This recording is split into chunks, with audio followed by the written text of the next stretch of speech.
I first spoke to Professor Jordan B Peterson at the beginning of 2018. We talked about many things: hate crime, feminism, the far right.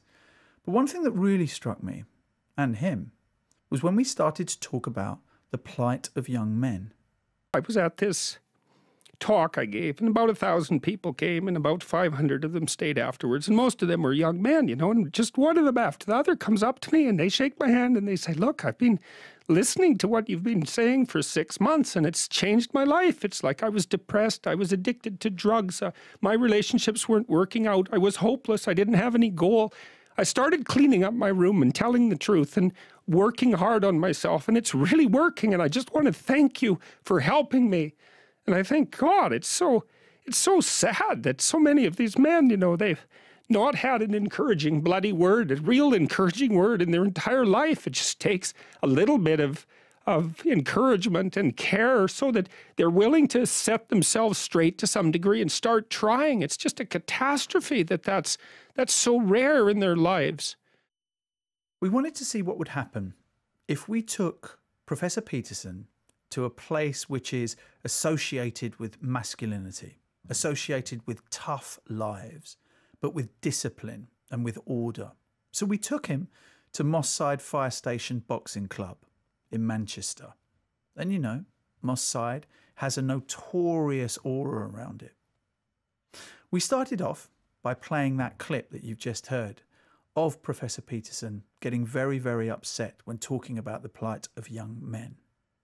And I started off by asking him if he felt much had changed since we last spoke.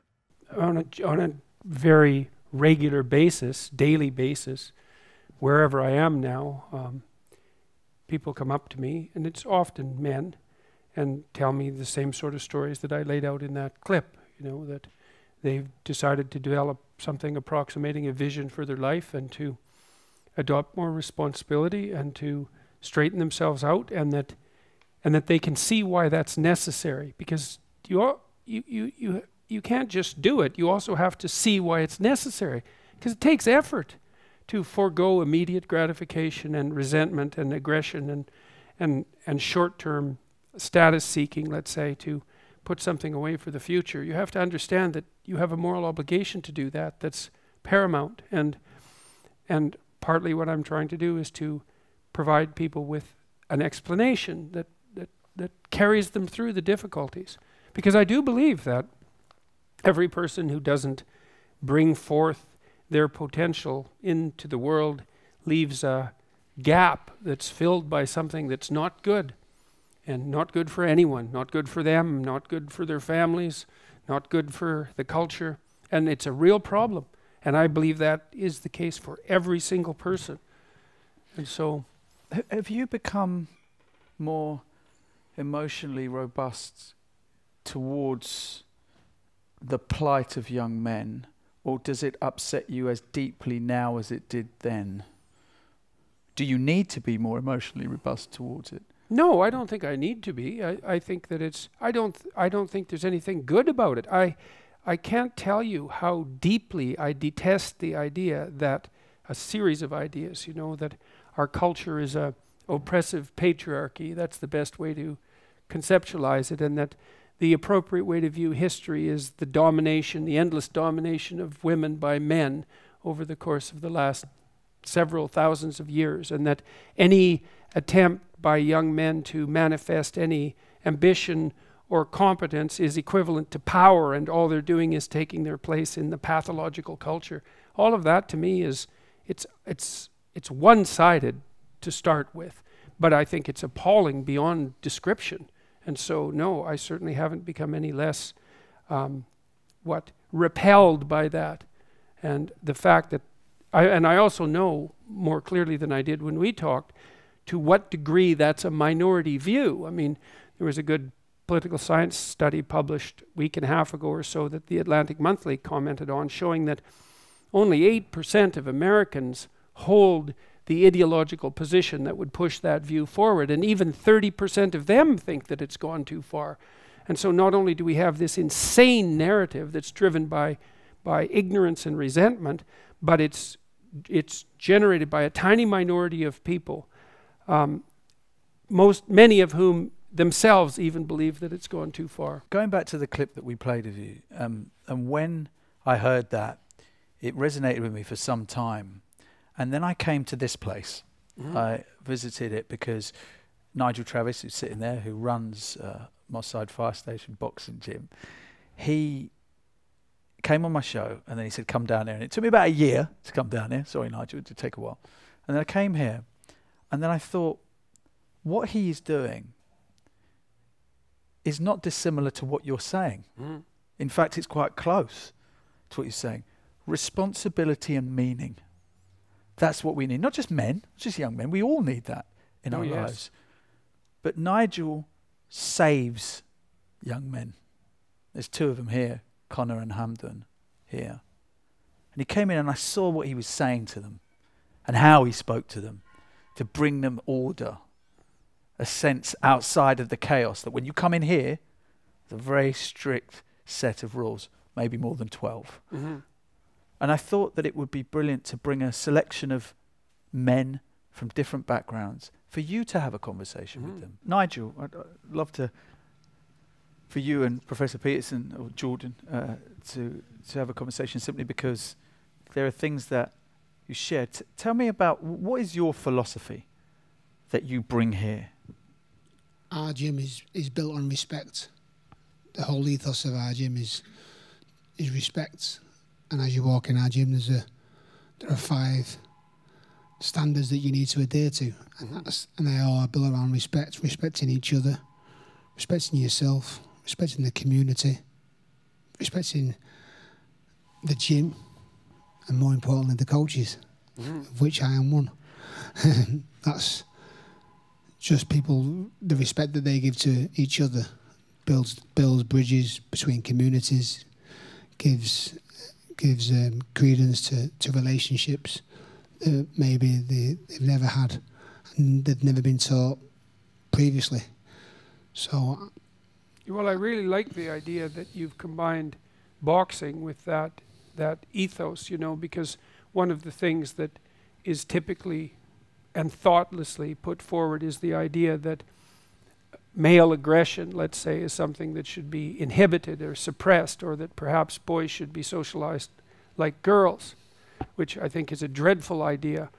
And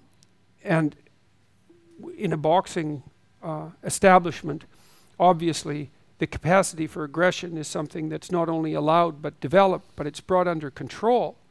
You know, and I think that sophisticated psychologists understand, and sophisticated people understand, that you don't make men harmless by making them weak. You make them useful and responsible by helping them bring their capacity for mayhem and aggression under long-term, conscious, careful control. And that's part of the respect. You know, I mean, one of the things about boxing, and this is true of any sport, I would say, is that you have to learn to take a blow and you have to learn to control your temper. And that's a big deal, because a lot of aggression, violent aggression goes astray when it's impulsive. And all the men that I've met who were worthy people had a tremendous capacity for aggression, but it was contained and controlled. And so then they could use it carefully and voluntarily when it needed to be used. And it gave them a certain amount of, I would say, dignity, but it also was part of what made other people around them respect them very, very rapidly. You know, and I've seen this at every level of the hierarchy of different occupations, even very sophisticated occupations. And so to integrate that aggression is much, much, much better strategy than to try to repress it out of existence. Well, it's worth at this point, Professor Peterson, actually speaking to 2 of the boxers that we have here, Connor and Hamden. What do you think, Connor, that boxing has given you? Actually, give us a sense of your background, if you don't mind, your family background, sure. and kind of where you've gone. So, I was, I got into boxing when I was 8 years old. I was struggling at school. I was physically good at stuff, but I couldn't mentally do it. And so my mum just thought she would bring me down to the gym, and it gave me like from walking in the gym, the like everyone in the gym, it gave me like confidence. Was there a father there when you were growing up? No, it wasn't really. He wasn't that much around. Well, he was there, but he wasn't helping or doing nothing really. Where was your model of? Where's a male role model then for you? Was there one until you walked into here? Well, when I joined the gym, it was like my coaches were like father figures to me. I had someone to look up to. I said, firefighters, sort of really good role models, and yeah. So why was it useful to you? Like when you came into the gym, what changed for you? You said it gave you confidence. Well, they worked with me, so like I was finally good at something. I found something I was good at. So I wasn't good at writing and reading and all that. So in school I struggled. I used to punch the walls and stuff. So you found something you were good at, and you had people paying attention to you for it and helping you develop that. Yeah. So that was a pathway forward for you that was positive. Yeah, it was. Yeah. Right. Well, it's unbelievably important for young people, well, for everyone, to find someone to pay attention to them. And, you know, attention is a funny thing, because if you really pay attention to someone, it's not like you're just being nice to them. That's foolish. What you want to do when you're paying attention to someone is help them separate the wheat from the chaff. You say, look, you know, when you did this, you didn't do it right, and here's why you didn't do it right, and here's what you could have done differently. And so it's better for you if you fix that. And then here's a bunch of things that you did that were really good, and you should do a bunch more of them. And, you know, then you know, when that happens to you, know that what you've done is important enough, your actions are important enough so that at least someone else attended to them. And that can give you confidence that what you're doing is worthwhile, as well as helping you, you know, hone your abilities and your skills. Definitely. And so how did that spill out into the rest of your life? So it helped me, like, so my family, like, it helped me with other things as well. So not just the confidence and stuff. So in high school, I was struggling with my GCSEs, and I wanted to go to a boxing college. There's only like 5 around the country and stuff like that. And you needed a certain grade in English and maths. So I had to really work hard in those. If I wanted to continue in success in boxing, as doing boxing, and I wanted to go to this place, is I had to really So that's a really good point too, because then, I mean, it's very unlikely that people will do difficult and disciplined things unless they have a goal. Yeah. Right? Because difficult and disciplined things are hard, whereas useless and like impulsively pleasurable things are easy. And so you need to have a goal. And so your story is, you know, people found, and you as well, found some things that you were good at. You had the opportunity to develop that. You could see that as a future that you actually wanted to attain, and that gave you the reason to discipline yourself. So how did that work out? So it works. I did really well in my GCSEs. I passed where I thought I would have got. And how come? What did you do differently? I just got my head down, because I had a goal and I had it set, and I really wanted to get it done. So well, you need a goal, man. Yeah. You need a goal. Yeah. And he's a national youth champion at boxing. So he's a serious guy, in the boxing field. I mean, it's amazing. Hamdan, what about your story then? I'm from the manor, so around the corner from here. I only got into boxing, I'd say, 5 years ago properly. Where I'm from is there's a massive football base, people. So I didn't really know of the gym very much. So every day I used to play football every single day, and I thought, I can't really go far with this, because I wouldn't get the support from my parents. Even though both parents were there, they wouldn't like let me, I'd say, take a risk, if you know what I mean. If I wanted to do football, and they wouldn't be like, right, we'll let you do football, everything, put all your eggs in one basket. They were down the more traditional route: go to university, study education, become a doctor, become an engineer. But not a bad aspiration, to be fair. Yeah, which is good. Yeah, to be fair, which is good. But I feel like with me, I liked sport as well a lot. So once I started, when I was in high school, I met Connor. We were in the same high school, so we've been friends a long time. And then I used to see him traveling the world, going to New York, and I was like, I'm from the man, I won't be able to get to places like that. Let me walk down to the gym. So I got down to the gym, and it was like, it was an atmosphere. It was everyone just working down, heads down. Everyone was grafting, working hard, and they were rewarded for it. If you put the effort in, you'd get rewarded in it. And with me personally, I wouldn't say I was a bad kid who was struggling. I was an ideal student, but once I got angry, when something like kicked off, I'd really get angry. But with me for boxing, it was, if someone's allowed to punch in when you're in the ring, someone's smacking your head and punching your face in, and they're allowed to do that.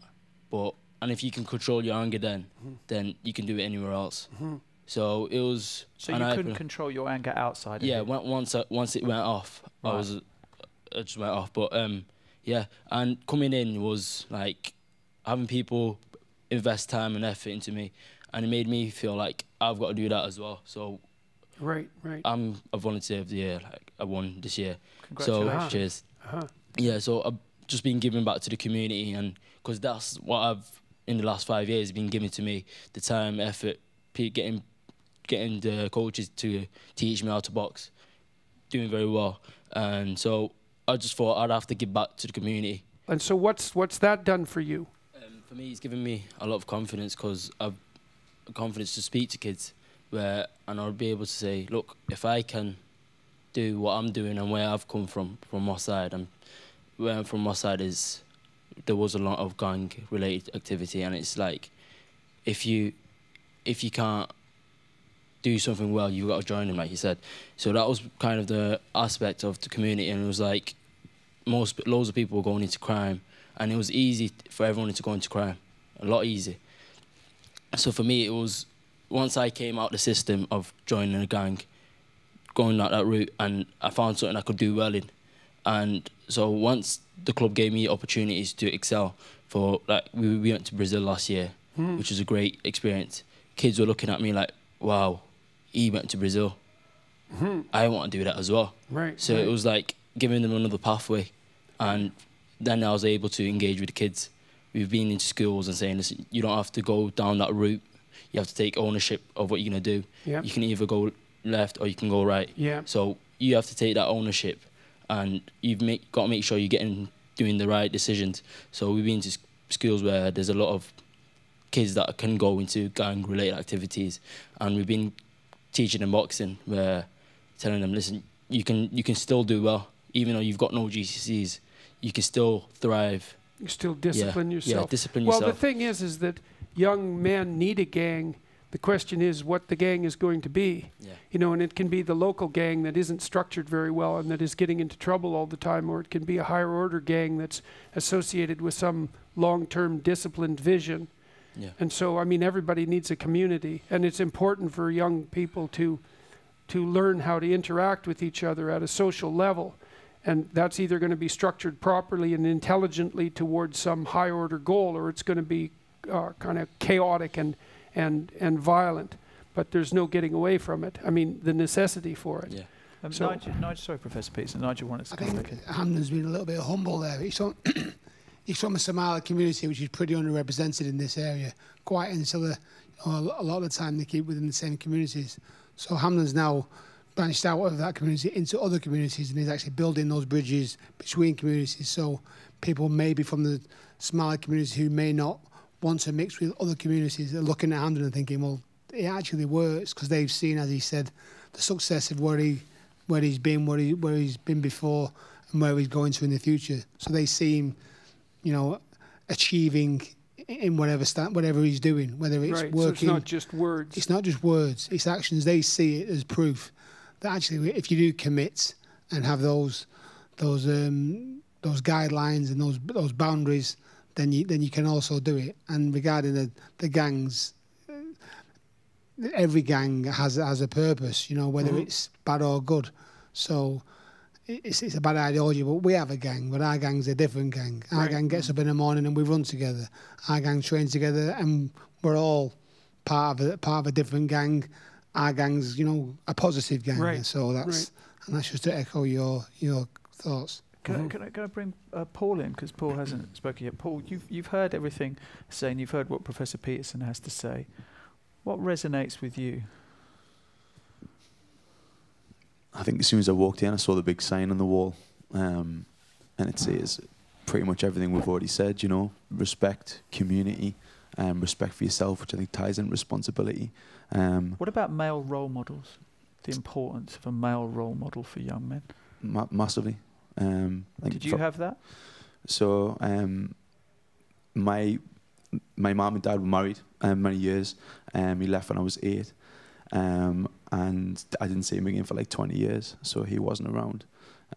So like a lot of people, especially like my generation, sort of had to teach myself how to be a man and try to sort of figure out what it is and what it means and how to sort of conduct myself. So yeah, I mean, there was uncles. I had a granddad, raised, but he died when I was like 13, which was pretty much hitting puberty. That's right when you need him, you know. So yeah, met up with him when I was 28, like 20 years later. But there was a big gap there. So what was the consequence of that gap for you? Like, what did it leave you without? I suppose you don't know what you didn't have. But right. I'd say, I don't know, maybe I'd be a bit more assertive, but at the same time, I don't think my particular father would have been a positive impact on my life. Very much of an older generation, interested in other things in terms of very violent, involved with a lot of stuff when he was younger that wouldn't have been a positive impact on my life, and I'm a different person because of it.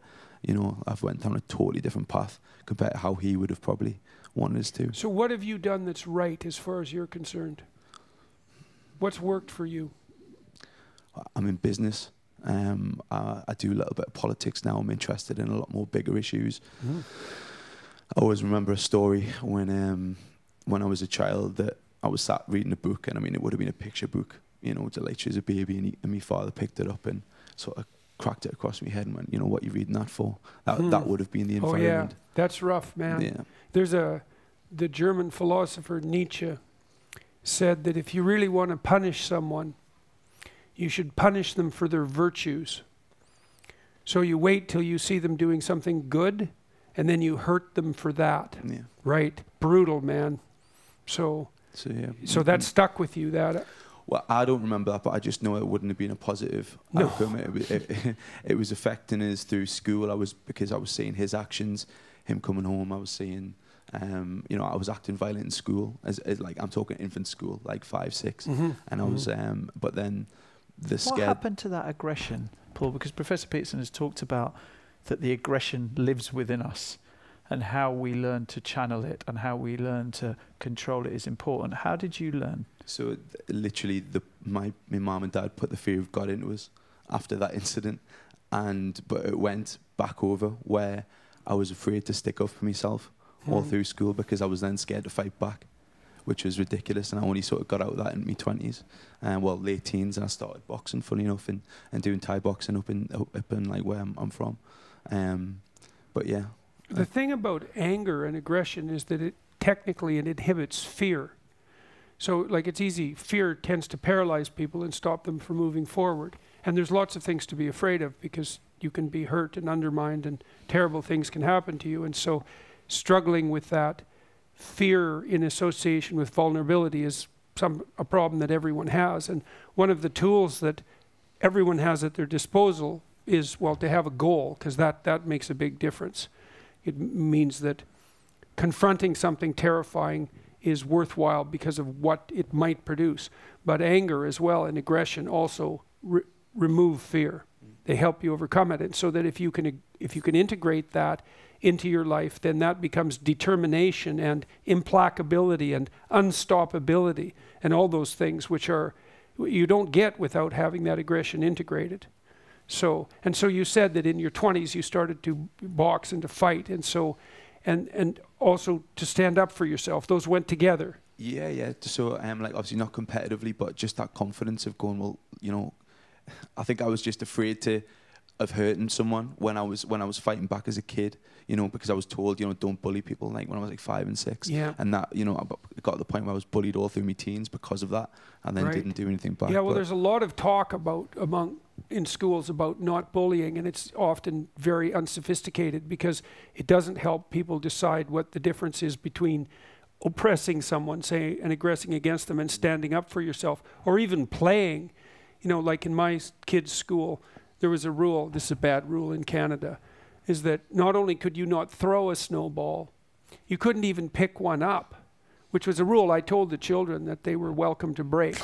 I said, if you want to pick up a snowball and if you can hit a teacher in the back of the head with it, and that'd be just fine with me, but you have to take the punishment if you're willing to do it. But I thought that was just ridiculous beyond belief. You know, the idea that enforced weakness was something equivalent to peaceable coexistence. It's just an insane adage. So why did the boxing and the fighting help you? You said it helped you distinguish, at least in part, between hurting someone and not hurting them. Like if you want to defend yourself, you want to do it with minimal force, you know, and you have to have the confidence to do it. How did the boxing help you figure that out? I'm unsure. I just know that it gave us more confidence in situations where I would have maybe been a bit, you know, I'm unsure how to describe it, but you know, a physical confrontation. I still hate confrontation. Yeah. I still hate confrontation. Like I worked in an industry that was very much lots of conflict, arguing, public Facebooks, and it makes us feel physically sick, and it still does. Right. But it helps us on a one-to-one basis deal with that confrontation a bit more than the fact I'm prepared for it and what have you. Right. Not that I don't want to come across as someone that I don't even think I can count fights on, you know, 2 or 3 like in my entire life, but I don't want to seem like I'm sort of some violent man. I'm not. But yeah, I think it was just the confidence. I want to bring Kevin in at this point, Professor Peterson, because Kevin, tell us about your background. Okay, so being brief. As brief as you can, but yeah, Yeah. I mean, you've been to some very dark places, no doubt. Yeah. So mine's quite similar to actually to the two boxers, but I come from a single parent home, and I came to London at the age of 9, coming from Paris. But both areas in which I grew up in were very predominantly known for violence, poverty. We were really deprived, and that's how we grew up. So with poverty comes crime. With that comes false ideologies, distorted ideologies. So that's how I grew up essentially. And coming to London, it was really tough because I feel like you just so many things that I've heard now. Single parent home, illness. There's certain things I feel that are not that an individual isn't able to control. But I think the things that you are able to control, you should control fully. But I think that kicks in when something has to happen. So I think it comes from What derives happened? from What happened to you? For me. Because you were in a gang. Yeah. You were drug dealing. Yeah. So for me, the reason why I did that was because, as I said, I adopted false ideologies, and I felt like if I can't beat them, then I will have to join them.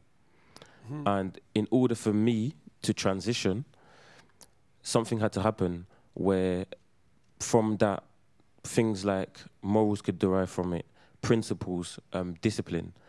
How did you find out about, like, how did you draw that conclusion? What did you have to experience that taught you that? So the turning point for me was at the age of 19, after drug dealing at 18.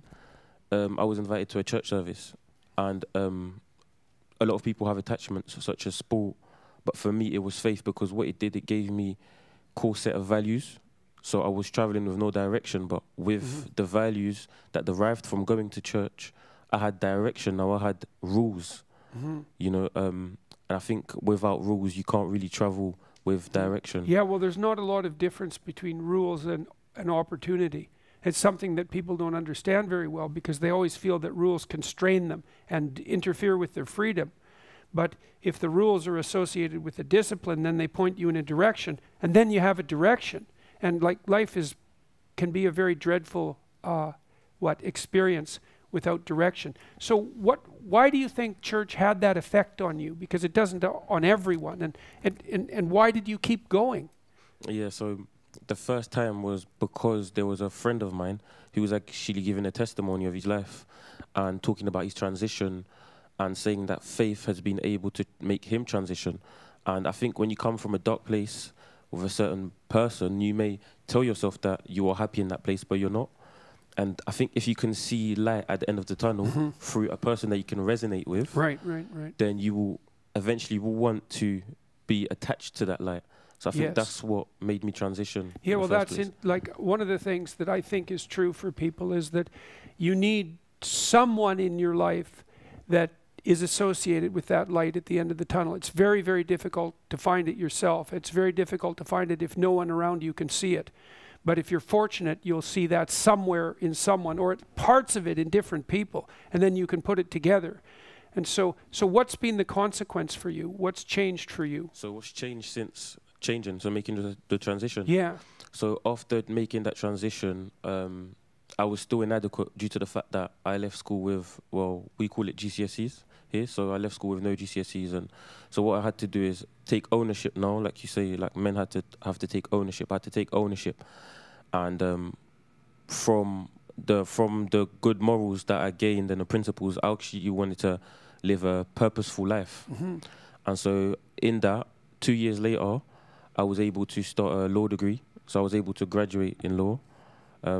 I've been able to speak in various venues and write a book. Can I just bring Kit in, actually, because Kit's had an interesting story of Professor Peterson, suffered from depression and had suicidal thoughts during his life. Well, it's really picking up on this idea of like childhood experiences and enforced weakness, really, I suppose.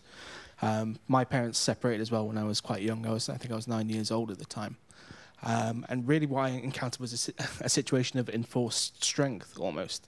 So a family member told me, okay, your dad's not in the picture at the moment. You have to be strong for your mother and your sister. You're the man of the house now, so this is your responsibility. You have to take care of them.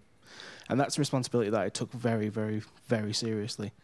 So really from the ages of, I suppose, about 9 until about 16, I never expressed a negative emotion. I never allowed myself to feel sad, or at least not express sadness or anger or any sort of negativity in the home, because I felt it was my responsibility to carry the weight of everyone else on my shoulders.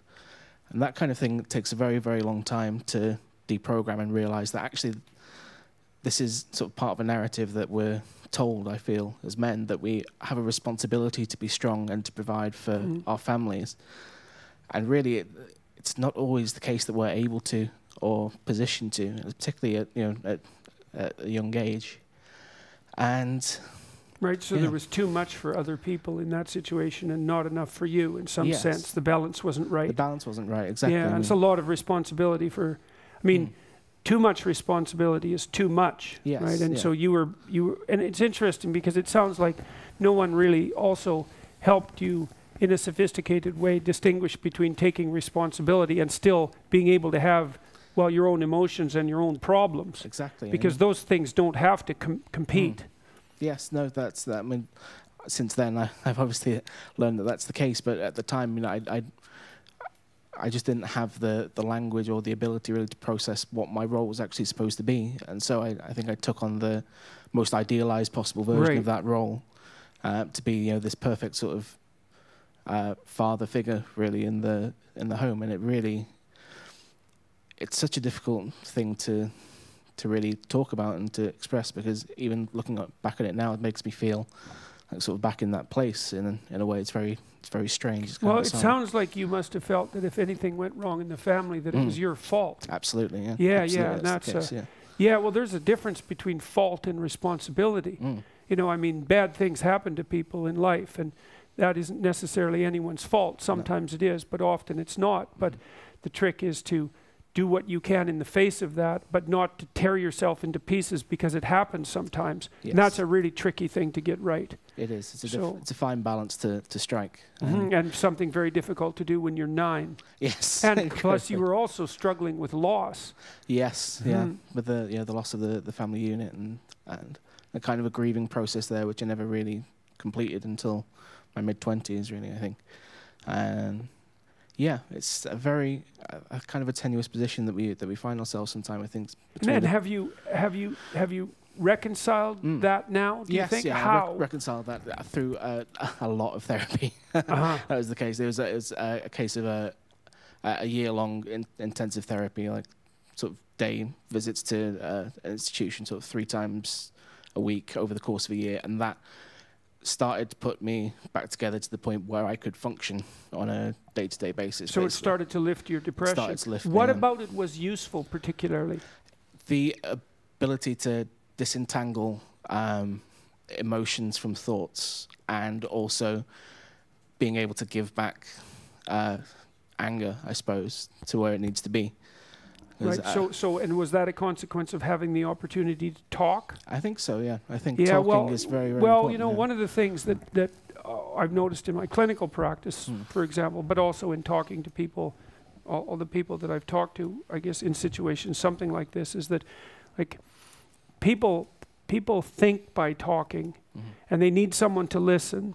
And the reason you need to think by talking is because that's how you straighten out your psyche, right? And you do this, precisely what you said, is you start to distinguish emotion from thought, and you put things in proper order. But it's very, very difficult to do that if you don't have someone to listen to you, and that's also associated with this issue about having someone to pay attention to you. You know, you talked about mentoring young people is like one of the best things you can possibly do with young people when you're mentoring is actually listen to them, because people struggle down the proper path if they have the opportunity to express themselves, but they need someone who's listening and providing some feedback, because otherwise they can't do it alone. It's very difficult to think by yourself. Yes, yeah, I think that's the thing. To an extent, the personal responsibility for your own happiness and for your own well-being is obviously a large part of it, and I do agree with that. I do think that we all need someone to lean on, and to an extent we need to have that community around us, and really we need to build the communities for ourselves, I think. Well, it also gives the people around you a role too. Yes. If you're doing everything yourself, then there's nothing for them, you know, and that's not so good. It's good to allow people, encourage people to help reciprocally. That's that's really the issue. It's kind of the well, basis that's the of ideal community, for a family, right? Is that everybody's helping reciprocally, and hopefully everyone is stronger as a consequence. You want that in a friendship as well, if you can manage it. So, you know, the third rule in my book is make friends with the people who want the best for you. You know, and that's part of that reciprocal issue, is you want to look in your life and you want to find that part of you that's moving upward. And then you want to find people who want that part of you that's striving upward to win. And often people are jealous about that, or they're angry because it didn't work out for them, or they're cynical about their life, or they're bitter because they've been hurt, or they've learned that they can get what they want by taking it, even though that only works in the short term. And so then they're not allied with the part of you that wants to move upward. And the only thing you have in life that really is reliable is your desire to move upward, as far as I'm concerned. You've got that under all circumstances. Even when things break apart around you, you still have that. And that's that, you know, that's that relationship between responsibility and meaning that everybody needs to know about.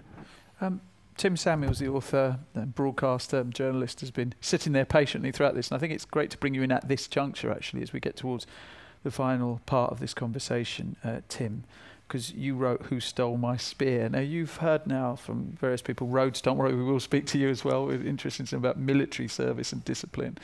Tim, what are your thoughts? I mean, on the one hand, it's amazing and it's heartwarming, and I'm touched and I'm nodding a lot. I'm kind of in this sort of Churchill back of the car dog nodding the whole time. But at the other side, I'm kind of maddened by the experience that I see in society, where we don't take men seriously. You know, when for this station launched Men's Hour a number of years ago, the response was, what have men got to complain about? You know, people laughing in your face. You know, when I brought my book out, it was like, oh, God, you know, what are men whinging about? And it's absolutely infuriating that because there is a notion of a patriarchy, and therefore all men are dominant, and men are some monolithic block, and therefore we all have access to everything. It's an absurdity. You know, the male experience is as individual as the female experience. And sure, there are some men at the top in business and in government who are doing very well and are overrepresented. But I've met... And academia. Yeah. Well, less about men getting into universities now than they used to. That is very true. They're a minority. Well, actually, the worst educational outcomes at GCSE are white working class boys. Exactly. So but there's this kind of lazy notion, to be generous, out there that everything's okay for men. And the men I've met writing a book, traveling, doing documentaries, sitting here today, I'm sure, akin to the people Jordan met, men are having a really hard time at the moment, and it's incredibly powerful and potentially toxic when men and boys don't feel like they can be boys and men. And in my experience, it gets channeled inwards into and that brings about depression and anxiety. And if that's something you've ever had contact with in your life, you wouldn't wish it on anyone else in the world. Or it seems to get expressed outwards in this kind of anger of the other, whether it's different minorities or immigration or women. And that is incredibly fertile ground for driving radical politics. You look at the rise of Donald Trump in America. To some extent, more men voted for Brexit than not over here. You look at the far right in Europe. And there's this male anger. But at the same time as this, people say, oh, what have men got to complain about? And if you don't take men seriously, there is a sort of societal time bomb there. And it's going to be bad for men. It's going to be bad for women. And it's just about listening to you the don't guys. take them seriously if you think about them as men. That's the problem with that view of the world that places everyone into their group identity. Because then it's, all men are the same, which is of course absolutely preposterous. It's the same doctrine that drives racism. All members of group X are the same, and here's their negative traits. It's a complete abdication of responsibility for thinking. And the truth of the matter is that people in general have difficult lives, because we're all mortal and we're all prone to physical illness and mental illness and disappointment and all of those things. People struggle through life and need to be encouraged. And the idea that somehow men don't have problems is tangled, as you pointed out, with this doctrine of patriarchal dominance, which I think is the most appalling ideological idea that's emerged in the last 40 years. There's nothing about it that's useful. Having said that, hierarchies can obviously become corrupt, and it's necessary to keep an eye on that. And sometimes they can become corrupt because they're dominated by people who use nothing but power. But to think that that's what all men do all the time when they're striving to be competent, and that's the fundamentally appropriate description of our entire history, it's absolutely inexcusable. And it's certainly an unbelievably widespread doctrine in the universities. But what's kind of heartwarming at the same time is hearing young guys and men being able to emote and express how they feel and not bottle, which I think, we haven't done ourselves the power of good over the years by men not being able to sort of say, actually, I need help, or things aren't great, or I'm not feeling $1 million, but, I can still be a man. And, just hearing from some of the guys today and that sense of honesty, I think is so crucial for our mental health. It is to go and seek help and to say, I might not feel great, but there are people who can help me through this, and there are ways around that. So I think, it's incumbent on men and boys to kind of see vulnerability as a problem. Well, we could also say that, there's a difference between seeking help and guidance, because a lot of the narratives we heard today are guidance narratives. It's like, I'm lost, or the pathway I'm on isn't as productive as it could be. I need to seek out someone who's got a better offer. And that's not even so much help as it is part of the proclivity to seek out adventure. Because like you guys have been on an adventure, you come to the gym, it changes your whole life. You travel the world, you've had a spectacularly successful young career. You've mentored all these young people. That's advantage and opportunity. And to seek guidance is to exactly seek that out. And it's different than looking for help, because help implies, it implies to some degree that you're in a position of weakness, and that's different than going out to seek your adventurous pathway forward. One of the things that people don't understand too, it's not laid out very clearly, is that a virtuous path, so that would be one that's oriented to some higher order goal, is a lot more difficult and requires a lot more courage and discipline and strength than an impulsive criminal path. Even though there's a certain romance that's associated with that, that's probably better than hiding in your mother's basement, you know, but that doesn't mean it's the highest order way that you can possibly be. And so part of orienting yourself in the world is to heed that call to adventure and to try to make the adventure as difficult as you can manage and as productive in consequence as you can manage. And it feels, if I can just say one more thing, that it's got to change with school. You know, so much of the schooling system seems to play against boys, and you know, by the time, you know, boys are so many more times more likely to be kicked out or suffer from ADD or that sort of thing. And there is something about the modern schooling system which doesn't suit boys properly, and that's got to change. A huge part of that ADD proclivity is the overwhelming tendency of a fairly large minority of boys to need a lot of boisterous activity and play. And if that's not allowed, then it's manifested in attention deficit disorder. There's very good work done on that at the neurobiological level. And the drugs that are used to suppress ADD symptoms also suppress play in animals. And so a lot of that, what's called pathology, ADD pathology, is a consequence of putting boys in environments that are absolutely not suited for them, especially for the ones that are more active. And then that's turned into some sort of medical condition. It's really not, it's quite not good. You say that, Professor Peterson, because I interviewed someone whose son of Jamaican origin was told that there was ADHD in a school here in the UK. This child then subsequently moved back to Jamaica and is a straight A student. There was no change.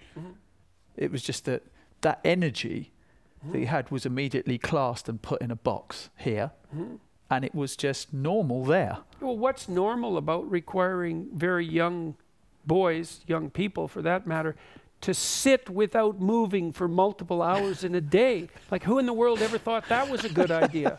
There's nothing about that that's a good idea. Well, Rhodes, we haven't heard from you, and it's important that we do, because it's quite interesting about discipline and where you found discipline in your life. And the military helped. So I come from Cyprus, where we've had compulsory military service there for the past 60 years or so, I think. So it's something that you grow up knowing, and it's not imposed to you, but everyone is aware of it, that once you finish high school, you go into there. I wasn't particularly worried about it. I knew that I was a very anti-establishment person and did not have great taste for hierarchies, so I was kind of worried about that part. But although most people think that the military is associated with discipline or structure, there's an equally chaotic element to it. So when you go through basic training, there's an artificially created chaotic environment imposed on you, so that potentially when you go into warfare, you'll know how to cope with it. And I understood that I could thrive in a chaotic environment, or as you would say, with regards to the 5 personality traits, I was very low on neuroticism when put into that environment. And it also might have something to do with being quite an open person. So by nature, I'm very impulsive. But at the same time, it was almost a revelation to understand that out of this chaotic environment, structure could arise and meaning could arise, regardless of your political perspective. So whether you don't like the function of the military itself. At the same time, I grew up in a deeply religious family, and I grew up rejecting religion from a very young age. As Professor Richard Dawkins would say, I became a militant atheist. And I grew up, Greek is my native language, and I was taught ancient Greek at school, so I was exposed to the classics, and that influenced my decisions in rejecting religion and the idea of God itself. But then I found your lectures, Dr. Peterson, on the biblical series.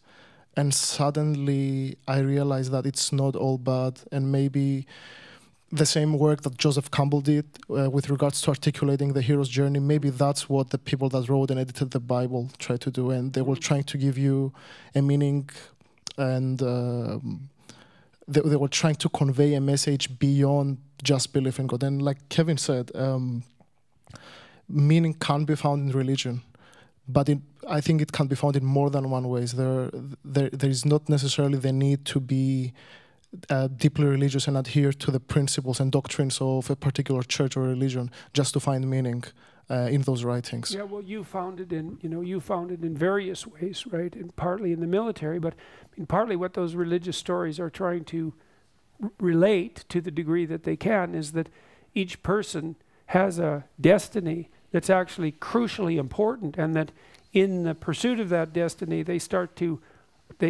see what is associated with the highest orders of meaning. One of the reasons that I believe that each person should take their place in life, and that this is so important for each individual, is that we all have that potential residing within us. And it has the possibility of making the world more like hell or more like heaven. And to the degree that we can have the courage and the faith to manifest that in a positive way, then we tilt everything in a positive direction.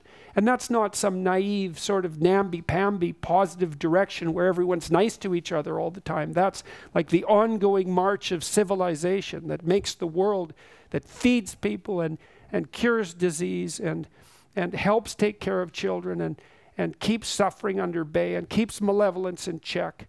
And that's all part of that divine capacity that people have. And religious systems are an attempt to communicate that across the centuries. And it's not an easy thing to divine from them, but it's a very important thing to understand. And I really do believe that you leave a hole in the world if you don't fill it, if you don't fill the space around you with the destiny that's part and parcel of the best part of you. And it's not good.